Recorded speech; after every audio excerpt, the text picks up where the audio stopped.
So go ahead and let them know your name and what you specialize in. Okay, my name is Carrie Chavez. I am a quantitative political scientist, and I specialize in international security and conflict. Oh my goodness. Specifically, I study aerial warfare and unmanned platforms. You probably know them as drones. Yes. And how violent non-state actors are leveraging them to change conflict dynamics. Wow, that is intense. Do you work for like the Department of Justice or something? Or? I don't. Maybe one day I will. Wow. But So you're looking for that career point, like heading in that direction? I'm working on finishing my PhD so that I will be launching into the field soon. Wow, that's fascinating. Yeah. That's so cool. How did you get into something like that? That's pretty intense. Yeah. Did you go like into college knowing that like I want to study aerial warfare? Since I was 12, I knew I wanted to be a political scientist because science, the method of science is more systematic and rigorous, and then politics is how humans wield power over each other, so that was just really interesting to me. Fascinating. And I got a degree in international security from St. Andrews in Scotland, and then I just continued along that trajectory, and drone warfare has emerged as a really fascinating platform that's changing a lot of conflict theaters, so sure. I jumped on that. I know it's a hot topic too, especially during the Obama administration with what he was doing. I know we're going to get into politics, guys, so hang on. Here we go. So in the current world that we're living in right now, with everything going as mad as it is, I know there's a lot of crazy stuff going on in Russia and Hungary. There's like some tension over there as well. So my question for you, and you might not be able to answer this, but the average person, do we even know? Are we even scratching the surface of what's actually going on out there, or is it most of it just like super top secret stuff? As far as like what drones are being used for and what they're capable of. Sure. I would say so. The way states are using drones is more top secret. Okay.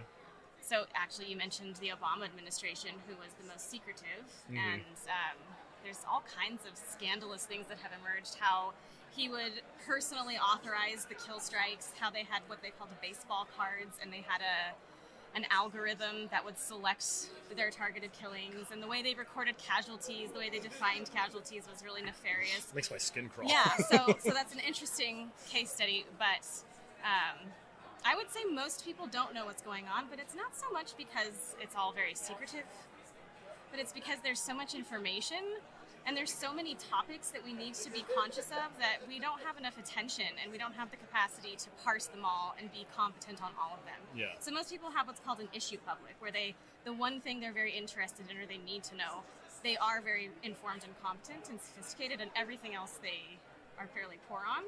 And that's sort of just the way an open market of information works. Yeah, they have their niche. Yeah, so I think you could be informed on this topic if you chose to be, because the information is available, but it takes significant effort to engage it. And it's hard nowadays to trust what is being fed to you via the media. It's like it's either false, misdirecting, or something like that. So in order for you to like dive in, what would you say would be like a trusted source? Where would you go if somebody was like, I really need to know what's actually going on? Where would you point them to? Do you even know?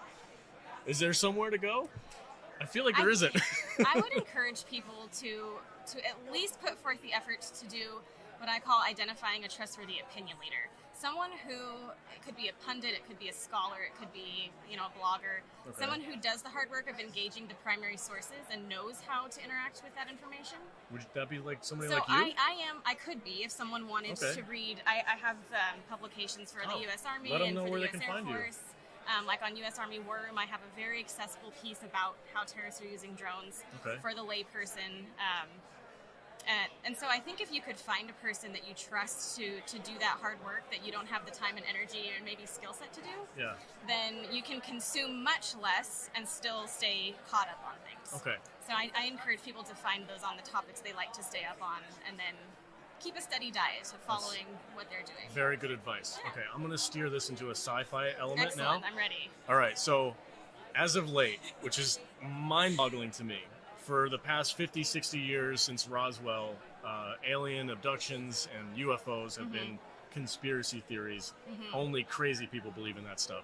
Until the Pentagon was like, no, actually, guys, it's all kind of real, and we've been seeing some weird stuff. So do you know what the heck is going on with the UFO stuff, with the Pentagon, and all these videos that are coming out of these Tic Tacs doing crazy things? Yeah. Does it have anything to do with this unmanned aerial? It certainly could. Okay. So I'm not privy to the secret information. I have the same access as you and everyone else. I just feel like you might have some insight. Well, I think anytime we don't understand something, we yearn to create explanations for it, however fitting they are. And I think because of the information revolution and people getting access to stuff like that, they don't have all of the information, so they're creating ways to explain it. I think that's only natural. I think that's the beauty of science fiction, is it allows us to pursue those possible pathways and to transcend our ignorance or our divisions. And I think that's what people are doing with it, and it's a blast. And I love hearing those conspiracies. And I do too. I know. If I Yeah. wasn't doing this podcast, I'd probably be doing a conspiracy theory podcast. You probably could do both. I probably Sounds like you could have a good someday. audience. If I can do this full time, I might actually branch out into that. So, what is your personal opinion on what we're seeing in these videos? What's your best educated guess? Are we talking like other countries' military experimentation, or are we actually talking legit alien interference? I don't think I have enough information to adjudicate that. Okay. I am open-minded to each possibility, that it's international, experimental, that it's intergalactic, that it's supernatural. I mean, I really don't know. Okay. And because I'm an empiricist, I have a hard time. Empiricist? I mean, I make my decisions based on empirical data. Okay. I don't have empirical data. I have speculation and anecdotes. So I couldn't confidently make an assertion. Gotcha. I like that. I haven't heard that ists before. That's an interesting one. Yeah. I like that. It seems like it would be a very logical, intelligent way of going about things. It's generally a good practice. Yeah. And More people need to be that. One of the elements of empiricism is that it has to be tangible, meaning observable, and it has to be verifiable and falsifiable. And we don't have those things because we don't have the information available to us. Right. So we just have grainy videos that probably could have been taken in the 80s. It's 2021. Everybody has 4K video. I know. But we get crappy UFO videos that are black and white. But also, let's talk about the Sasquatch videos that come out on these modern cell phones. Oh my gosh. How are they not better? Okay, so do you know Survivor Man? Have you ever heard of that guy? Yes. Okay. He went on like this Sasquatch mission, and I was on board. I was like, dude, this guy, if anybody's gonna find it, it's gonna be this dude. Yeah. By like episode 5, I was so pissed off at this guy because it was just nonsense, and I'm like, I trusted him, and he betrayed me. He did. It was so bad. You. He did. He owes you a personal apology. I would love to interview him and be like, what the hell, bro? Because there's all kinds of videos, people out camp. I love camping. I'm an outdoors type person. Yeah. And you hear some really strange things in the woods, especially at night. Yeah. So when you see these videos of these people in the woods and you hear like this outlandish cry and they're like, it's Bigfoot. And you start doing a little bit more research. You're like, no, that's actually just a coyote. or a cow. I went camping and there was cows in the vicinity, and I had never heard them screaming. Yeah. And it was the most eerie sounds. Even elk during the rut, they sound terrifying. There was our brains can do a lot of interpretation without context. Yeah, so. and bears make weird noises at night too, and they're very sketchy. I was gonna say something. God, I forgot. I had a train of my thought, and then you mentioned cows, and I completely forgot what it was. You were camping. You're outdoorsy. The weird sounds. Yeah, I forgot. Anyway, I'll ask you the next question. So, what brings you? You seem like somebody I wouldn't expect to be at a Star Trek convention. Why? I don't know. There's you just out of my league. You're a very intelligent person. You're out there doing this hard work in the political science element. What brings you here? Well, I love Star Trek. I love science fiction. You know what? Science fiction is the other side of the coin of political science, I think. Okay. Because political science is this systematic study of humans. We have to look through the static of unpredictable and contingent human behavior to detect scientific patterns. Okay.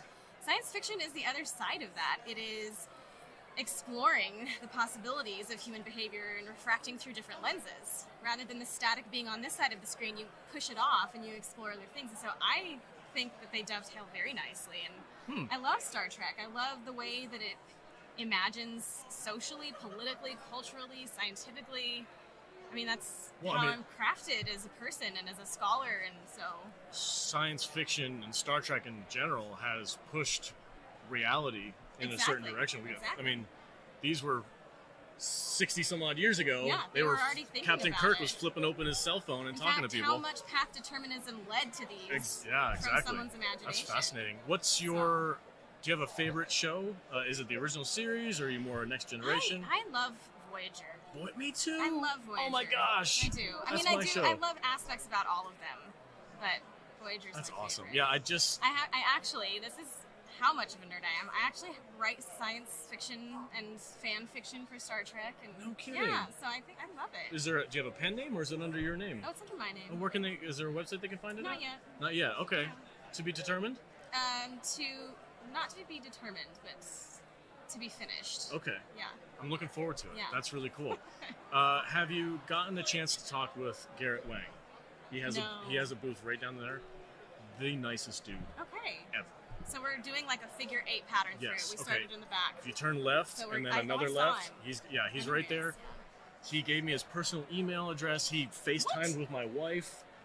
He's like the nicest guy. I got these 2 shirts from him. I asked him to come over here to do an interview with us, and he said if he has time, he's going to come over.